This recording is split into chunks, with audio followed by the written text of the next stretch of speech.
my name is Myra McAuliffe. I'm the project coordinator for ChangeMakers Donegal at the Inishowen Development Partnership. And today I'm speaking to you from just outside Buncrana on the Inishowen Peninsula. So the topic today is reflecting on how we explored home by providing global citizenship education to adults in the community in Donegal. So firstly, it might be useful just to reflect a little bit on what ChangeMakers Donegal is. So we're a community project now entering, I think, our 12th year. And we're a project of Inishowen Development Partnership, which is a local development company here in Donegal. And I'm joined by Sean McLennigan here today, the Chief Executive of IDP. And also ChangeMakers is very much a partnership project. It's a partnership of IDP, Donegal ETB, Trócaire, Concern and Self-Help Africa. So those partners meet monthly to govern and guide the project. And it's just so nice to be able to share some of the images from our annual seminar, which we did actually in June. And you can see all the really lovely people that made it to what was a very warm event. So that's some of our community photograph there.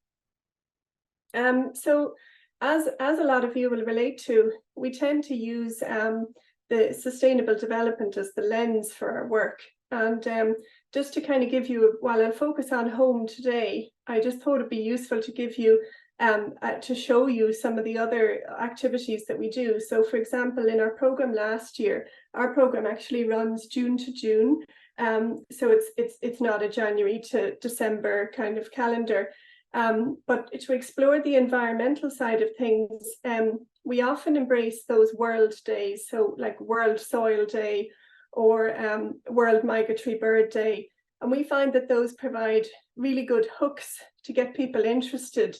To kind of say, okay, well, I'll opt into that Saturday and I'll go to Glenveigh National Park and I'll think a bit more than I usually do about birds. And we often tend to try root it in data and up-to-date statistics as well to get people interested.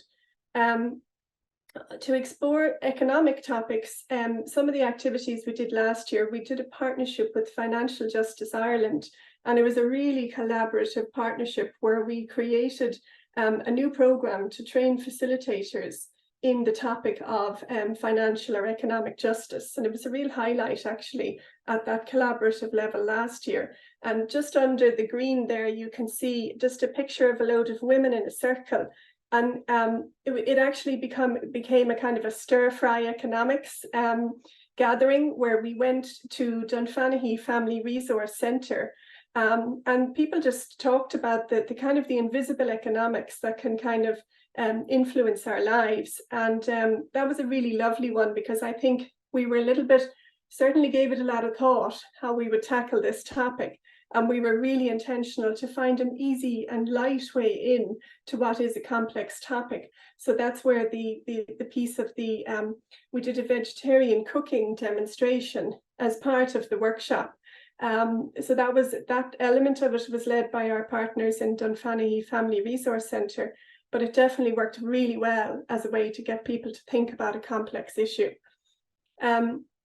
And then just on the social lens, which I'll focus more on today, another example of a world-themed event, we celebrated International Mother Language Day last year with a really lovely warm event in Buncrana that featured people speaking with each other about their language, about their identity, about where they're from, and also a lot of the people who came bought some food from their own country and their own tradition, which was really lovely for everyone. A lot of sharing took place.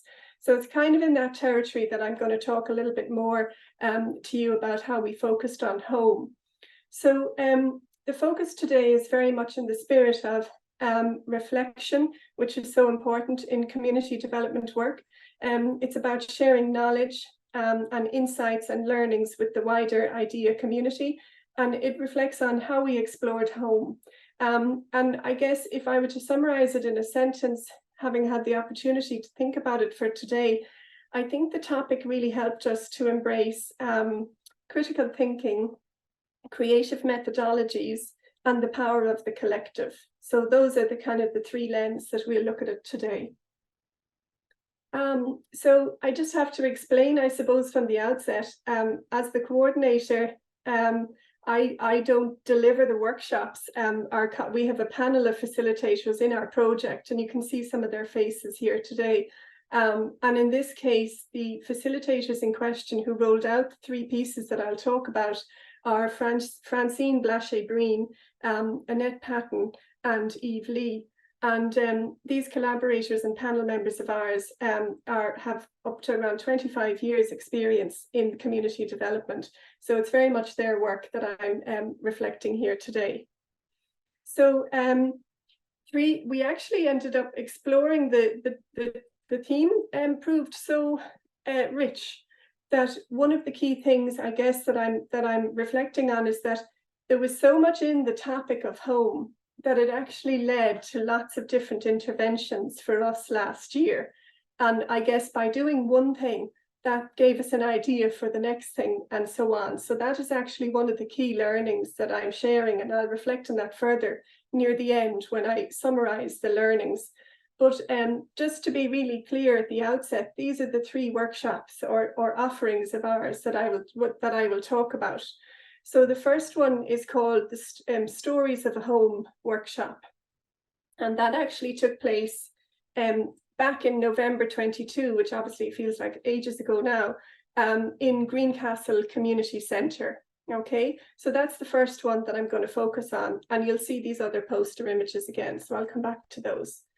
So just to take a pause for a minute and explain, I guess one of the key factors that makes our work successful is that deep partnership collaborative approach, and the fact that we are located within Inishowen Development Partnership, which takes a community development approach. So that naturally enables us to sync and align very well with activities that are happening on the peninsula.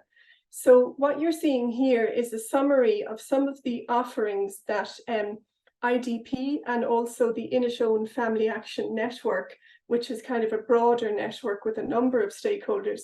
These are activities that those groups and organizations offer around housing and the particular MICA crisis of defective blocks in Donegal. So that's kind of, in a way, the context for the first piece, okay?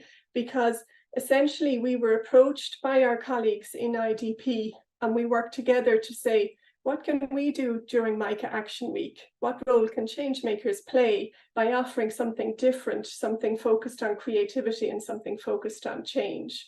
So that's just to explain that third poster that you see there. And I guess the other two things to underline are, we are very much guided by the All Ireland Standards for Community Work, and I hope you will see some of these values reflected in what I'm sharing today, that the collectivity piece, the focus on human rights, and the focus on sustainable development. And of course, we are influenced by the IDEA Code of Good Practice too. And what we tend to do when we're working with our facilitators, we would map out what the workshop would be, and then we use the code as a checklist to see what particular values in the code will be explored through our work. So it's just, again, to treat that as a bit of a lens. So as I say, I distilled it down into kind of consciousness raising, a creative approach, and the power of the collective. So let's move into Stories of a Home. So, I mean, hopefully those of you in attendance will have an awareness through the national media at this stage of the acute local context that we find ourselves in Donegal, where homeowners are in a really challenging situation where their houses are crumbling effectively. And, you know, it's very visible here in the landscape, and it's particularly sore, I suppose, because it's such a beautiful landscape here in Inishowen, and yet you have this serious social issue playing out. And of course, the impacts are many and kind of too much to get into here. But in terms of that core pathway that we explore of connecting the local to the global, it's just important to acknowledge that home came to mind for us because of the MICA challenge. And that during that MICA Action Week, we presented this Stories of a Home. So to highlight the word, if you're to focus on the central image there and the statement, there is a global housing crisis. Our focus was very much on the local, the national, and the global in this particular workshop, which used creative methodologies to get people talking and connecting with each other. So in terms of our methodology, the door in, I suppose, to this particular workshop was exploring the barriers to treating housing as a human right. And our facilitator, Francine, spoke about the UN Convention that designated housing as a human right. And you know yourselves, sometimes that language in a room with a small group of people, you know, can feel quite heavy, but it's also very empowering to get people to kind of click with that. And then in terms of that, we had two facilitators rolling out this workshop, and the second facilitator, Eve, specializes in theatre and story exchange. And as you can imagine from the description, it's really about getting people talking together. So people were asked to share their thoughts and feelings on the word home and also on the word house, and then to ask that question, what makes a house a home? So, you know, as you can imagine, people would have loads of different reactions to that, but also we were slightly nervous asking the question in the context of MICA, and we were preparing ourselves to have a space for upset or whatever would come up in the room. But in terms of the facilitator's report on the workshop after, articulated that the icebreakers really helped the participants to ease into the story exchange, and also that the two facilitators modeling how this would work also worked well to get people's confidence up. So the two facilitators sat at the top of the room and did the story exchange. And the kernel of the exchange really is that you will tell your partner's story as if it is your own. And I've had the personal experience of doing that at the UN Mother Tongue Day. And it's really powerful and it's quite humbling, and you take it very seriously because you're standing beside the person who has just shared with you. So we find it to be a really good technique. And the other thing was we asked people to bring a story in advance. So we asked people to bring a story about home and to be prepared to share that. And that too was kind of respectful of the participants so that they didn't feel on the spot. So as I say, just in terms of that human rights piece and that global piece, this is an example of some of the content that Francine's piece shared. So this idea that frequently we don't frame home as a human right, but rather we look at it as housing, and that this captures little of what home means to us all. And then in terms of that discussion about recognising housing in the Irish Constitution, bringing that to the global, Francine shared that there are other countries where the housing is recognised in the Constitution. So it was an opportunity for people to think beyond Ireland.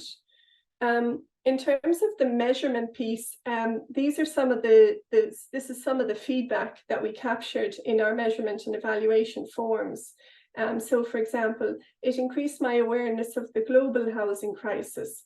My awareness of the lack of constitutional rights to a house in Ireland, that people liked sharing each other's stories, and that it was somebody's favorite workshop experience to date. Someone else said that they were shocked to hear some of the issues, and someone else said it was very informative and it really made them think about how important a home really is. So that's that one. So the other point to just dwell on here for a minute, and it'll come up in the learnings, is I remember my experience at the time. It was challenging enough because the topic was very what I would describe as on the nose. You know, it's definitely a challenging topic at the time. And we found that people didn't really want to actually acknowledge it in ways that people, perhaps there was an element of wanting to not talk about that. Maybe it was too painful. So we intentionally partnered with the Greencastle Community Centre so as to go to a centre where a community exists and where there was an interest in a group forming, and to work with a small group of people on this methodology. And while I guess at the time I would have liked to have had 12 people, I think we ended up with 6 people, but in the end, by trusting the process, something really good came out of it, because the 2 facilitators were really clear at the end that for this story exchange to work, it actually needs to be a small group. So that was a big learning for me, that, you know, you work with a small group, and then, as you'll see, it led to further iterations of this kind of workshop and ways to meet other groups of people. So it's just to acknowledge that and just to reflect that learning that I experienced. So now I'm going to move on to talk about our next offering, but through the lens of reflecting on creativity. So as we know, we have the global refugee crisis, and these are just some images from the UN's website most recently, but just to mirror that, to connect the local to the global. In our Bookless Book Club, what we did was we reflected on the themes of, I'm just going to list them because it's kind of a long list of what we wanted to cover. So we explored home, homelessness, the global refugee crisis, eviction law, MICA, the direct provision scenario, and the inability to secure adequate rental accommodation. So just to go back a minute, the Bookless Book Club, this was our 3rd Bookless Book Club that we rolled out. And I think actually a previous colleague of ours would have presented on our Bookless Book Club offering before, but it's just to show you a flavour, I suppose, of what we did in this particular book club, where we met over 4 evenings. And as you can gather from the title, No Books Allowed. So we used poetry, film, music, and visual art to explore these themes. And the facilitators made a conscious effort to showcase artists of all kinds from the Global South, women of colour, and Irish artists during the sessions where possible. And some of the discussion led to feedback like people felt that institutions are opaque in regard to the housing crisis, including the legal system, and that some people feel they have no power, and that concepts of home can be tied to the nation state, to the concept of a homeland, to the land under your feet. So in terms of that measurement piece, the facilitators in their report after reflected that the Bookless Book Club format continues to be rewarding for us. So that's a really, really nice place to be at with it. And I must say, I'm already looking forward to planning our next one, because I loved participating in this. And some of the feedback was there's a comfortableness at the sessions, that they're evocative, that there's a connectedness, that there's critical thinking. One person said, incredible sessions, so much to talk about and to look forward to each week. Other people reflected on how the imagery and the poetry and the different mediums can evoke an emotional response and a personal memory. And also at the end of it, the group expressed an interest in themes of resilience, hope, and how we can sustain ourselves. So that's kind of an interesting point to have reached, and very reflective of how people are feeling in a post-COVID society at a challenging time in the world. So that's maybe something we will explore in our next book club. And just on a personal note, in terms of another learning, I found it really lovely and exciting to be working with so much creative content. And it actually helped me to be creative in my response to what we were doing. And for example, I designed this little piece here on Canva after one of the workshops, one of the evening workshops, just to kind of try to capture some of what people said and some of what we looked at in the session. And it was particularly nice to kind of capture. There was a Ukrainian woman who had joined us, and somebody in the group leaned into the screen and said, how do you say the word home in your language? So that was a really nice moment, you know, and somebody else said, we need to stay angry because it is unjust. So that'll show you the kind of the character of conversation that was happening. And it was just really nice to kind of stop and listen to songs or to watch short films together. So that's the Bookless Book Club. And now I'm moving on to Hope for a Home, which again is an example of how stories of the home evolved into something slightly different for a different group in another location in Donegal later that year.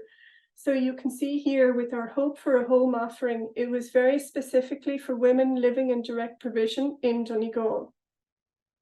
In this case, we identified a group of women who are living in a place called Terman. And while at first we had wanted to go to the direct provision centre, in the end, we hired a venue and did the workshop there. So again here, just acknowledging the code of good practice and the community development approach and that informing what we did. And here the methodology was much the same. It was about using the story exchange, but also getting the group to work together on creating a poem about what home means to them. And some of the feedback from the group were, we did a focus group measurement and evaluation in this case, because that just felt right in the room at the time.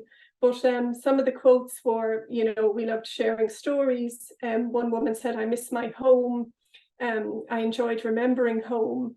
I would say one or two women said I liked making friends, and you could see in the room that some new friendships had formed, and we've kind of observed that after. I want more workshops, and also a potentially interesting idea if we want to grow our own food at the direct provision centre. So that was a nice thing that came out. So I suppose another point here, you can see in the image just underneath us here, some of the women who participated in the Hope for Home workshop then came to our annual seminar later that month. So that was a lovely example of how if you come up with a new offering, you then seek to sustain those relationships and bring those people together again. So that's something that we're looking at exploring further, what our next interventions will be. And we're in particular interested in the topic of food as a great way to connect people, because a lot of this discussion on home ended up being about food actually and family. And of course, then food would be a gateway into, you know, other issues such as food insecurity or the fair trade agenda, which is another thing we work on here in Donegal. And then I suppose in all of this to say, one of the great learnings as well was that if you're taking a creative approach and capturing your content and adding to it as you go, there are great ways then to showcase it in different opportunities in different places. So this is an image from the Inishowen Gateway Hotel for an event that took place about MICA that Inishowen Development Partnership and the stakeholders at IFAN rolled out. And it was nice for ChangeMakers to show up in that space with the exhibition, which was the result of the workshops that we had done. So that's something that we'd really like to explore further. And you can see that we used imagery from around the world, but also people's written responses in the workshops to have a kind of a living exhibition that people themselves were invited to partake in by writing on a postcard and pinning it up with this kind of washing line idea. So in terms of the learnings and recommendations, if I had to kind of boil it down, I think I would definitely recommend to peers to embrace working with small groups for some methodologies, because it will lead to a further iteration of that particular workshop. Simple and sometimes on the nose issues are a good way to sync with partners, get noticed, and help people to connect the local to the global. We found that confronting difficult topics can of course be challenging, but it will lead to good results. And that if you're consistent in your programming, for example, by rolling out the likes of the Bookless Book Club or being known for exhibitions, then that helps you to stand out and to be known for what you do. And to have an output, as per the exhibition, to have an output that extends the life of that workshop, that then can, for example, travel to libraries who seem to be very open to collaborating and very attuned to the whole sustainable development piece. I'm kind of interested in capturing recording at some of the workshops, and I hope for my own personal journey to explore that more and to maybe look at how you could record audio to capture some of the lovely things that are shared in these workshops, because that too would help people understand what we do. And then, I mean, I know everybody knows this, but it's just so the case that, you know, to always leave the most space for discussion, as that's where the consciousness raising, the empathy and the connection really lives. So finally, some resources that I would recommend include this great song by, I think they're an Irish band that we featured in the Bookless Book Club. It's a great song called Houses, and I think they're called Two Excellent, and they're really, really good. It's a great song. Another recommendation would be the booklet Connecting Communities, a practical guide to using development education in community settings by the Lourdes Youth and Community Services. Another great resource that's very relevant to our work is the booklet done by IDEA on development education in adult and community settings. Another recommendation would be to read the book Gaffs by Rory Hearn. He's an academic from Maynooth University, and I heard him speak recently, and he's very good, and be interested in hearing more from him.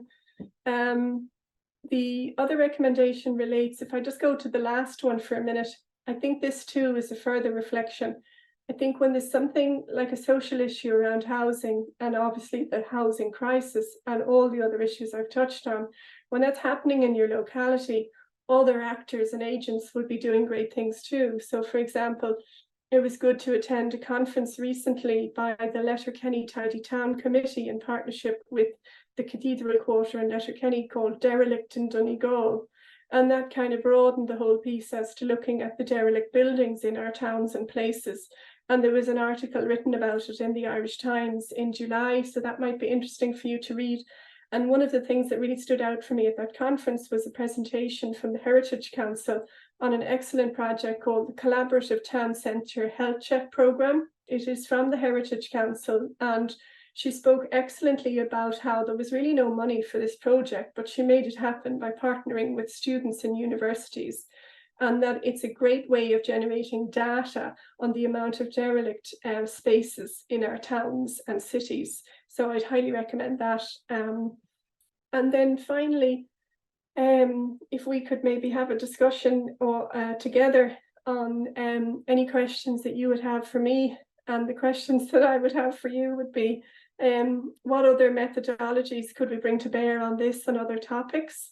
How else could we explore the local and global aspects of similar topics, and what creative methodologies have worked well for others? Thank you.